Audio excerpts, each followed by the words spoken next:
On this episode of Tips from the Top Floor, we'll look at how a DSLR shutter works, we'll dive into keywording strategies, and we'll have a closer look at where photography might go from here with new developments in image recognition and 3D sensing. This episode is brought to you by Discover the Top Floor. Join us on a photo tour to the Arctic, to Asia, or to Europe. Next year in 2018, we'll go to Ladakh in India, the wild northwest of Ireland, the amazing Lofoten in Norway, or on a very special desert-themed photo tour to Morocco. And of course, this year, end of 27, end of October, we'll go to Bhutan, and there's one spot still open.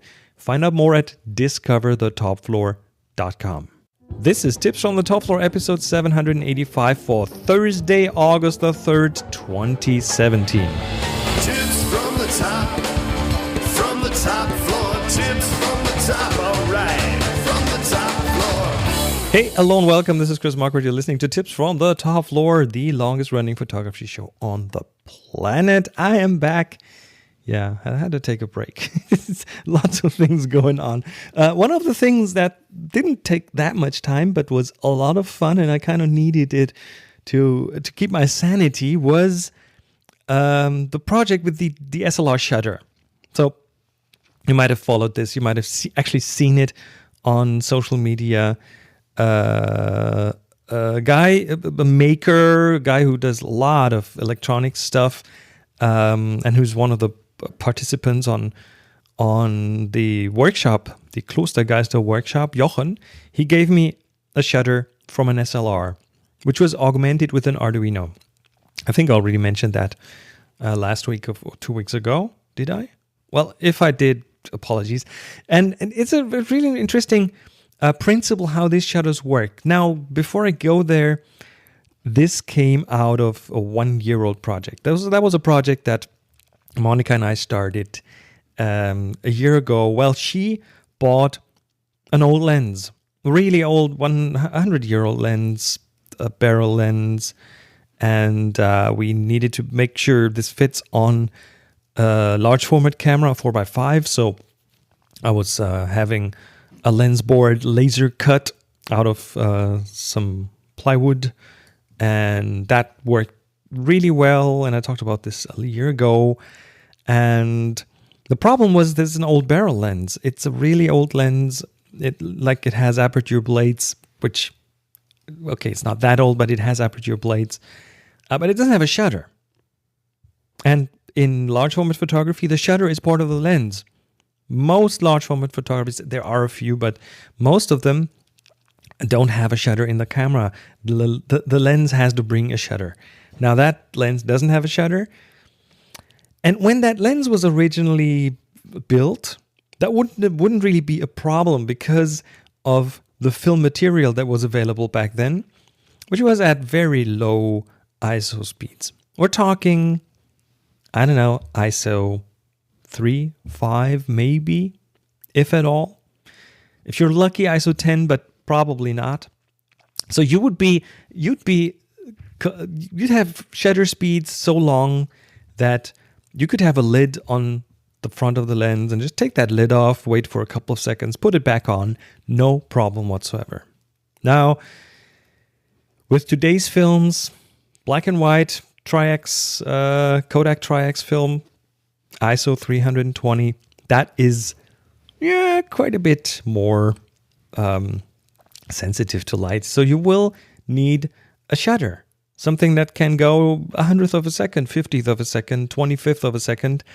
Something that will allow you to get shorter shutter speeds. And I mentioned that a while ago, and then Jochen, the guy who then gave me the shutter, he suggested that, and I didn't have the time, didn't really have the time. And then when we met at the Klostergeister workshop, he gave me that shutter. Attached to it is an Arduino, and I'm lucky to be able to at least somewhat program an Arduino here, so I can kind of do the software side. And then so what Jochen did is he attached some of the inputs and outputs of the Arduino of the shutter to the Arduino, so the Arduino knows if the curtain 1 is open or if it's closed, if the second curtain is open or closed, and it can also trip those curtains. It can make them move. And that is what you need. You need to be able to see the status of the shutter, and you need to be able to fire the shutter. So that's what the little Arduino does. You'll still have to hand cock the shutter because it works by spring tension, and then that is but then the only thing you need to do is send the signal out, and it works really, really, really well. So that's what he did. He gave me that shutter, and the principle is it's cool. You can actually have a look at it because I put 2 videos online. One is my test drive on that lens, where I pretty much put the shutter in the front of the lens, or actually in the back of the lens, and I attached it to the board with tape just to see if it was big enough to not cause too much vignetting, which it doesn't, so that's good. And the other thing that I then did is I took that shutter apart because I couldn't help myself. I was like, okay, I have to give that a closer look. I really want to see how this works. And then I saw there were 2 little screws, and I was like, hey, come on. What could possibly go wrong? So I unscrewed those 2 screws, and off came the entire thing. So you can pretty much take that shutter apart layer by layer, because it is made from several layers of, things. And 2 of those layers are the 2 shutters. And the shutter, the curtain of the shutter, is again made out of individual pieces of, it's a thin foil. I think it's probably carbon-based or something. A very, very thin foil, and several of those attached with a mechanism that allows it to kind of unfold like blinds. It's like 5 blinds per shutter, 5 or 6, and they unfold to cover the entire surface of the sensor, and then you can kind of it's like a ballet, and you'll have to watch that second video to get a good idea what that looks like, because I found this really intriguing.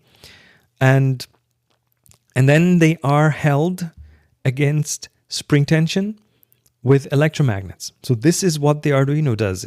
You tighten the shutter, you cock the shutter like you cock a gun against the spring tension, and then then that means that the first shutter is closed, and it's held by an electromagnet, which is what the Arduino does. It kind of provides the power to hold the electromagnet to hold that first curtain. And then as soon as you tell the Arduino let go of that first curtain, it just the spring tension just pulls it down, and that's how it opens. And then the second shutter is kind of the counterpart. That is open when you cock the shutter, when you pull it against the electromagnet, and it's held there. And then the second curtain, when the Arduino sends the signal, let go, or pretty much it doesn't send the signal, it turns off the electromagnet, turns off the power to the electromagnet. And by the way, the Arduino has enough power to hold both electromagnets, so that made this really simple and easy. And then the second shutter just closes again. So after seeing that, I have a really good idea why there is a flash sync speed and how this whole thing works together. So that was really cool, and I made those 2 videos.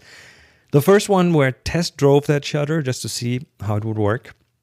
And the second one is the shutter in detail, the dismantled shutter in detail.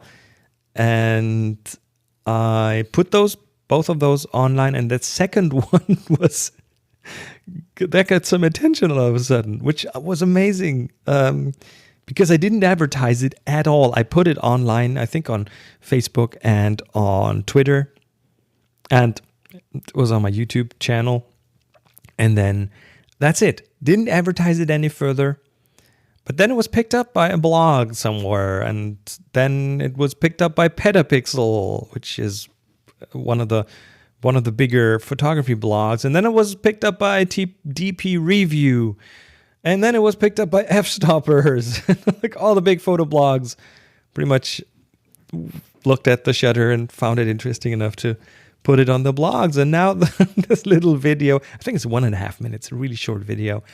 Now that at the time of recording this, it has over 40,000 views. Isn't that awesome?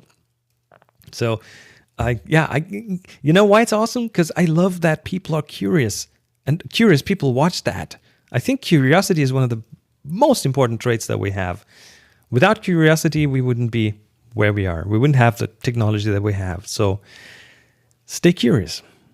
Oh, by the way, okay, so yeah, I know you've been waiting for an episode. I haven't delivered one last week, and I apologize for that. But you know, if the last minute didn't exist, nothing on this planet would be done. And this is the last minute thing.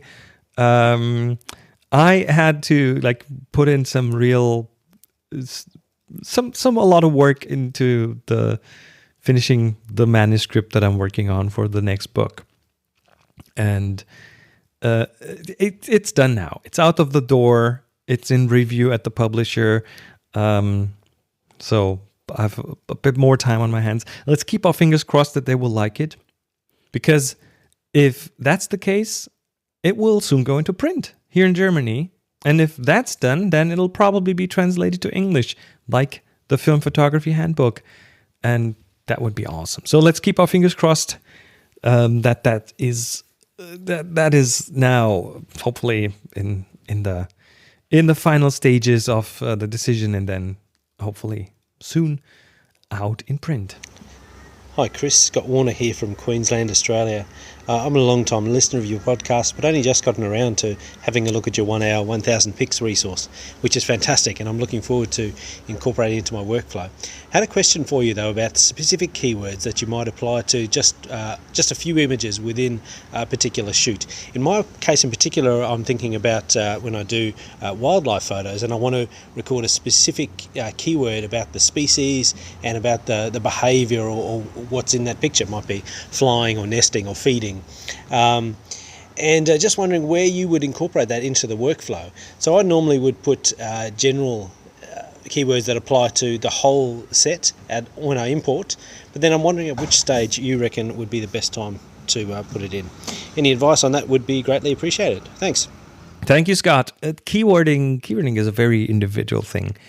Well, first of all, what keywords you would use on your photos really depends on what your needs are in that respect. Like for example, if you have a special field that you're in, like wildlife photography, there are probably some taxonomies that would be used.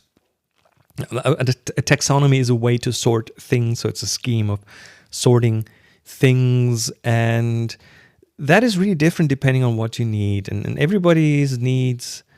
Well, let's say if you're a stock photographer, for example, kind of everything would be important, because your keywords will then be your search terms when you upload it to a stock photography portal. Like, let's say landscape, for example. In a landscape picture, I would probably tag it with the term landscape, Africa, Ethiopia, Dalol, blue sky, rocks, people, and so on, if I was a stock photographer. So that's all things that people might search for. If it has a tree in it, put a tree in the keywords, and so on. But again, that's for stock photographers. My personal need is mostly the location, the date, and possibly some other camera-related metadata, like the focal length, for example. I use that a lot during the writing of the wide-angle book. That is very helpful. Now, most of that metadata, the date and the focal length, that comes from the camera. That's part of the EXIF data. But my own tagging, my own keywording, that would be the location mainly in that case. Now, there are several places during which you can do keywords, or where it makes sense to do keywording. And in Lightroom, that would the first line of defense is the import dialog. When you import your photos, there is a field. You can flip open the right sidebar under Apply During Import. That's where you can put keywords. So if you have an import and all the stuff on your card has something in common, that might be a good place to put these commonalities into the import dialog. For example, the location you're at. Now, what I will do, and that's the same place in Lightroom, I will use a metadata preset. That's, for example, if I'm on a photo tour, I will create a preset that has the overarching metadata already in it. For example, the recent tour to Svalbard, Spitsbergen, the Arctic tour, the keywords for that tour that every photo had in common was Svalbard, comma, Spitsbergen, comma, Arctic, comma, photo tour, comma, workshop.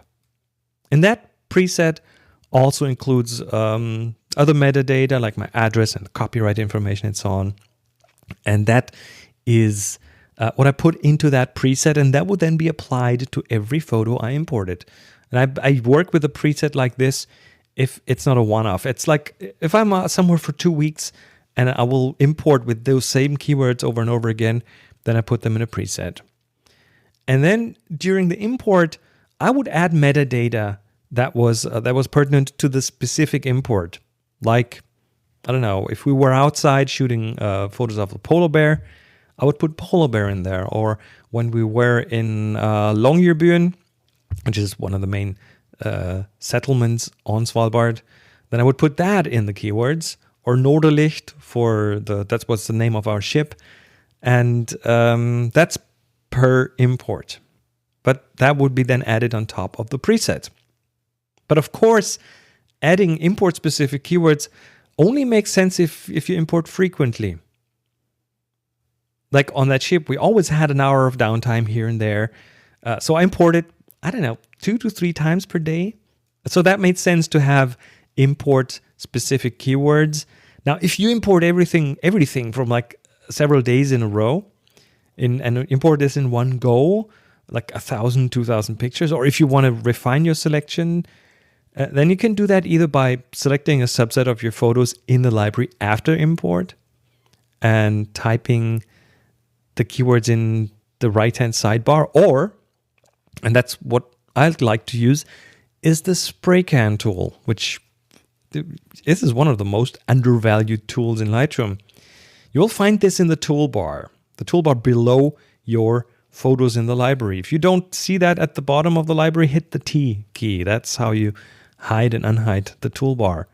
Let's say if you want to tag reindeer photos, and maybe out of an import of 300 photos, let's say 25 of them have reindeer in them, but they're not consecutive. They're sprinkled all over your library or that import. What I would do is I would load the spray can tool with those keywords, like wildlife, reindeer. That would be the 2 keywords. And then just click and drag the mouse over the photos that have reindeer in them. You're pretty much spraying on the keywords. And the way you do this is you click that little spray can in the toolbar, and then on the right you select what you want to spray, and you select keywords there. You can do a lot of other things. You can spray labels or flags or ratings or entire metadata presets. If you have a bunch of photos and you want a different metadata preset applied to them, you can just spray a metadata preset. I mean, it's a great tool if you are into ordering things, if you're into keeping that order in your library and making sure everything has the right metadata. Then the spray can, for me, is a really invaluable tool. And that's how I tag my photos. Now, having that said, I'm pretty confident that that kind of tagging process will change in the future. This is about what's coming down the pike in, 5, 10, 15 years, maybe faster. And what I mean is the whole tagging process will be much more automated in the future. And that's because of machine learning. And we've already seen automatic tagging in many places. Flickr was one of the first platforms that started doing that, where you can search for things that you didn't tag, and it will be able to tell flowers apart from cats, apart from dogs, apart from horses. And another place that does that, that is in my pocket every day, is Apple Photos. It's on your iPhone. And if you haven't tried that yet, it is mind-boggling. Open the Photos app, tap the search icon in the top right, and then type something in like cat or dog or ice cream. Ice cream. It'll find ice cream. It'll recognize thousands of different objects.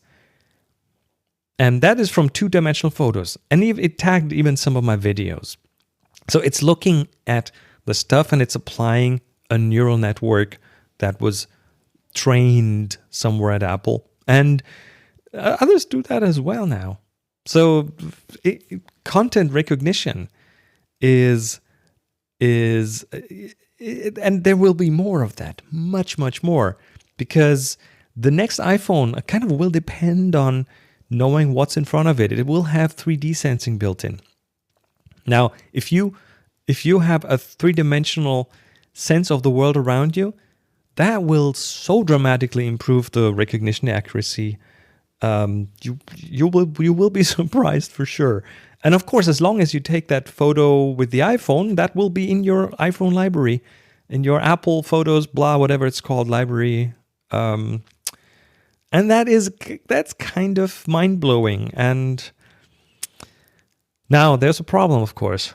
Oh, we're not even talking privacy and stuff. Okay, I'm not even going there. But that's why I think the big manufacturers are sorely lagging behind, both in image recognition and in 3D sensing. I mean, just imagine what you could do if your camera didn't just see dark and bright and stuff in front of it, but if it knew what it was looking at. I mean, first, that would dramatically improve the accuracy of exposure. The accuracy of white balance, same thing. If you know what's in front of the camera, if you know that is a person, that is a face I'm looking at, you can adjust the white balance to have the best possible skin tones. If you understand what's in front of you, you can take you have so much more information about how to adjust the exposure. Of course, it could then also add keywords based on what it sees, even before you import the photos into Lightroom. And again, Apple is doing that, Google is doing that, everyone's doing that now. And then those 3D sensors that are very helpful to determine what's in front of the camera, those work with infrared light. I think it's even infrared lasers. And they're kind of showering whatever is in front of it with that and looking at the reflections. And it's really intriguing technology. And that could give cameras some form of night vision. Even that. Focusing in the night, hey, piece of cake. Now that you have really accurate 3D information. And then, I mean, okay, I'm getting excited here. And then in editing, oh my God, if you have the full depth information of that scene in front of you, hey, I mean, we're already seeing the first bit of that, which is artificial depth of field. We're seeing that already in the iPhone 7 with what they call portrait mode. When you shoot a photo of a person or even of a thing, it will kind of computationally add depth of field or shallow depth of field to it. It'll throw the background out of focus because it knows about depth in the photo. And yes, it's not exactly the same as with a proper lens and so on and a bigger sensor, but I mean, just extrapolate that out a few years. I mean, we're just seeing the beginning of that. And now with better 3D sensors, I mean, just imagine if you could simply swap out the background behind a person. Because that's what you would be able to do then. Just replace everything that's further away than X feet. I mean, Hollywood is already looking at that to replace green screens. That will come. They won't have to put those green sheets up behind the actors. They will just film the actors in any environment they please, and then just swap out the background, swap out the scenery. How did we get there? What a detour. Anyway, it's going to be quite a ride over the next, 5 years, probably. And the big manufacturers, I mean, Canon, Nikon, I'm looking at you. You've already lost a lot of business to the smartphones. Pretty much all the compact camera business is gone because of the smartphones. And if you don't get off your butts, they will quickly take a lot more business away from you. I'm just saying. Anyway, that was my keywording workflow, and that's it for today's episode.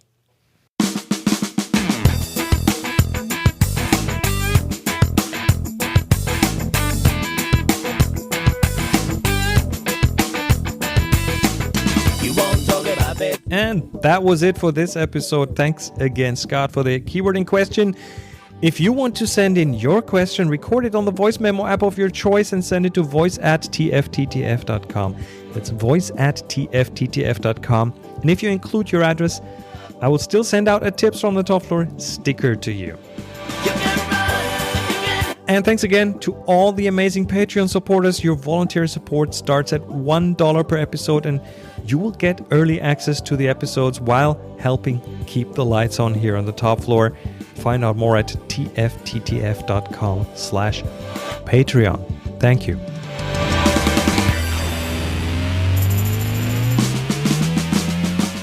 Music for the show by Jeff Smith, silent partner and Hans-Peter Kagwood, publishing by Release Pixie, Matt Rafsitar Armstead, Slack Imitations by CIO Russ. And if you want to join the discussion, go to tfttf.com/Wyslack, WHYSLACK, for more information. My name is Chris Marquardt. Follow me on Facebook or on Twitter at Chris Marquardt, Chris MARQUARDT. And of course, go out and take amazing photos. Be nice to each other. And happy shooting.